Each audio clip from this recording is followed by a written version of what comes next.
kusa siya nagpapantay, kusa siya nagle-level. Ganun yung kagandahan nito. Tsaka mabilis yung matuyo. Hindi tulad ng mga epoxy resin talaga na 24 hours tapos bago mo patunog.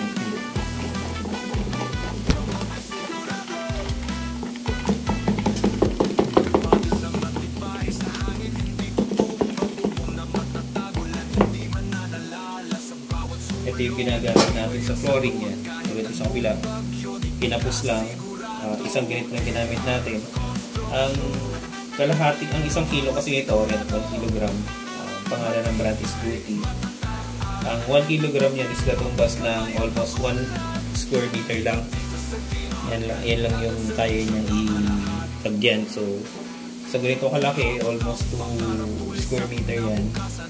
Kailangan 2 kilo.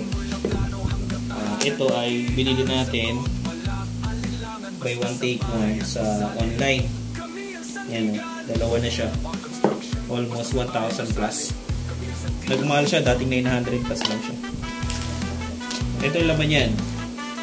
Ito yung kanyang yan, kung nakita sa kamay ko, yun yung parang hardener niya.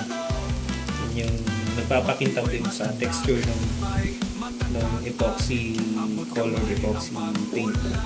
Ito naman yung pinaka-component niya na nagiging parang marble o nagiging parang granite style yung kulay. Ito lang siya karami. Ang gagawin natin dyan sa lagayan na to, i-mix lang siya natin. Medyo sticky lang to.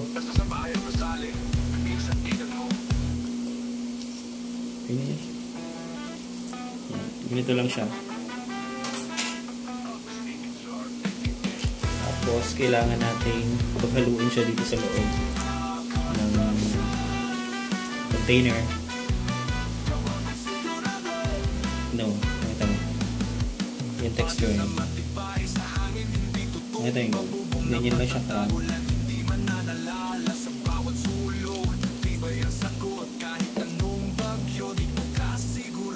Marami itong nalugrat. Yan, meron pala siyang kasamang spatula at saka yung pang stir. Medyo nagbalat na siya. Hindi maganda yung pagkakapak. Yan,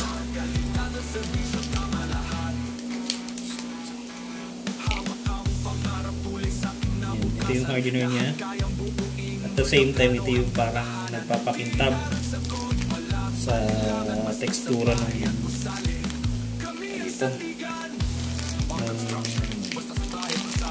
Parang buhangin. Tapos, gagawin natin, haluin na siya natin pagka. Dito.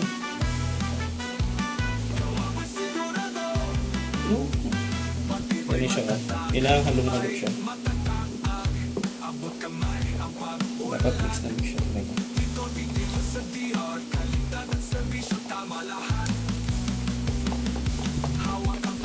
Ito ay self-leveling paint, floor paint.